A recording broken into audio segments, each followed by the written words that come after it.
पशुवैद्यकीय रोगनिदान प्रयोगशाळा नारायणगावच्या यूट्यूब चॅनेलमध्ये मी डॉक्टर संजय काशीनाथ कुमकर, सेवानिवृत्त जिल्हा पशुसंवर्धन अधिकारी, आपले सर्व पशुपालकांचे स्वागत करीत आहे। आज आपण बऱ्याच दिवसांनी व्हिडिओ करीत आहोत आणि आजचा जो विषय आहे की शर्यतीच्या बैलांमध्ये थायरॉक्सिन या संप्रेरकाचे महत्त्व। आता आपण स्टेरॉइड्स विषयी भरपूर व्हिडिओ केलेले आहेत, भरपूर त्याच्यावर चर्चा पण केलेली आहे। थायरॉक्सिन हे अशा प्रकारचं स्टेरॉइड आहे जे शरीरामध्ये तयार होतं आणि याचं कार्य असं आहे की शरीरामध्ये ऊर्जा म्हणजे एनर्जी तयार करणे, नंतर शरीराचं जे पचन आहे ते व्यवस्थित करणे आणि खाल्लेलं जे अन्न पदार्थ आहे ते बैलाच्या अंगी लागतं आणि नॅचरली बैलाचा स्टॅमिना या थायरॉक्सिनवर अवलंबून असतो। दुसरी गोष्ट, थायरॉक्सिनमुळे स्नायूंची ताकद ही वाढते। स्नायूंचा जो लवचिकपणा आहे, आकुंचन प्रसरण पावणे पळताना, हे थायरॉक्सिनमुळे घडतं आणि थायरॉक्सिनवरच ते अवलंबून असतं।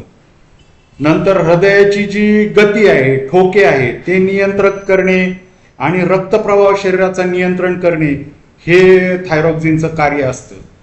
आणि सर्वात शेवटचं आणि महत्त्वाचं म्हणजे शरीराची जी उष्णता आहे, ही उष्णता नियंत्रित करण्याचं कार्य हे थायरॉक्सिन करत असतं।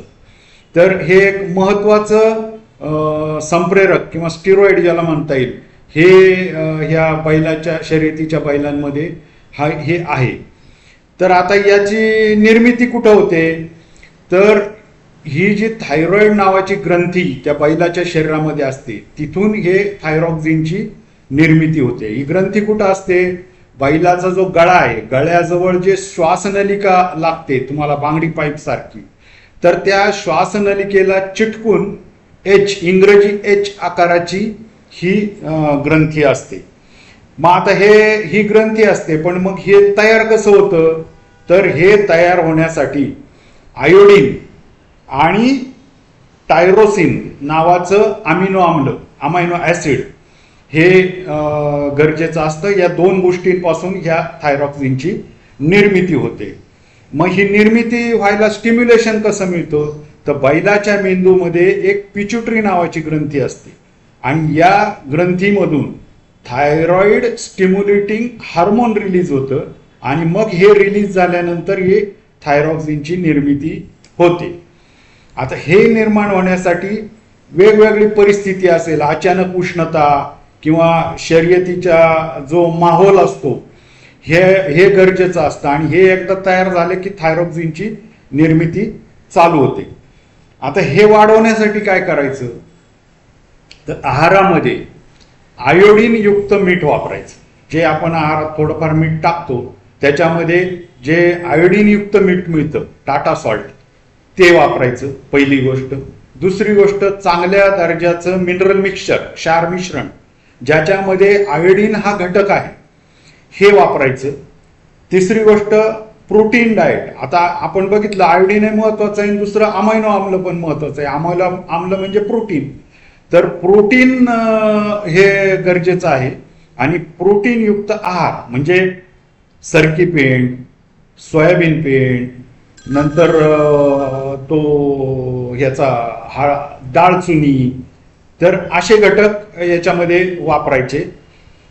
लसूण घास आणि ज्वारीचा कडबा हे जर वापरलं तर चांगल्या प्रमाणामध्ये अमायनो आम्ल मिळतात।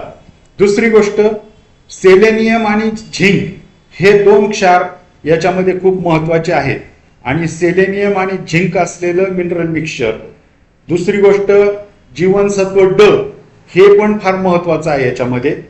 आणि रेग्युलर जंताचं औषध देणे, डिवर्मिंग रेग्युलर केलं की थायरॉक्सिन निर्मिती चांगल्या पद्धतीने होते। हे सर्वांनी नेहमी लक्षात ठेवायचं।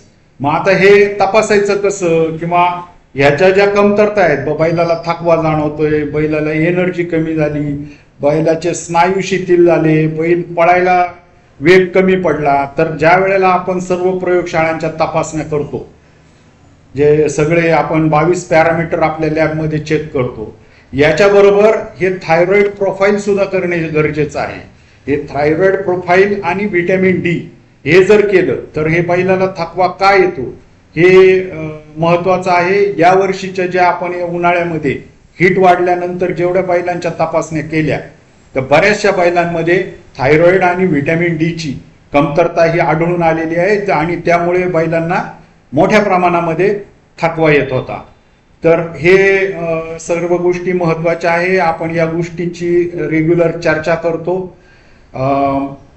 आपल्याला काही याच्याविषयी शंका असेल तर आपण मला कधीही फोन करा. माझा फोन नंबर आहे 9960 922 405 9960 922 405.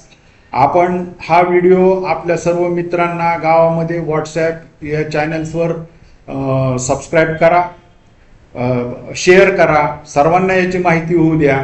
आणि आपली प्रयोगशाळा नारायणगाव, तालुका जुन्नर, जिल्हा पुणे येथे पुणे नाशिक हायवेवर हॉटेल पूनम शेजारी आहे. आपण कधीही सकाळी 10 ते 4 या वेळेमध्ये आपल्या बैलाच्या रक्त तपासणीसाठी घेऊन आलात तर सर्व पॅरामीटर चेक करून जो काही त्याच्यामध्ये दोष आहे तो आपल्या इथून व्यवस्थित सल्ला देऊन हा दूर केला जातो. सर्वांनी आपण याचा लाभ घ्या आणि माझे जे व्हिडिओ आहेत हे असेच सबस्क्राईब करा आणि असंच आपलं प्रेम राहू द्या. धन्यवाद.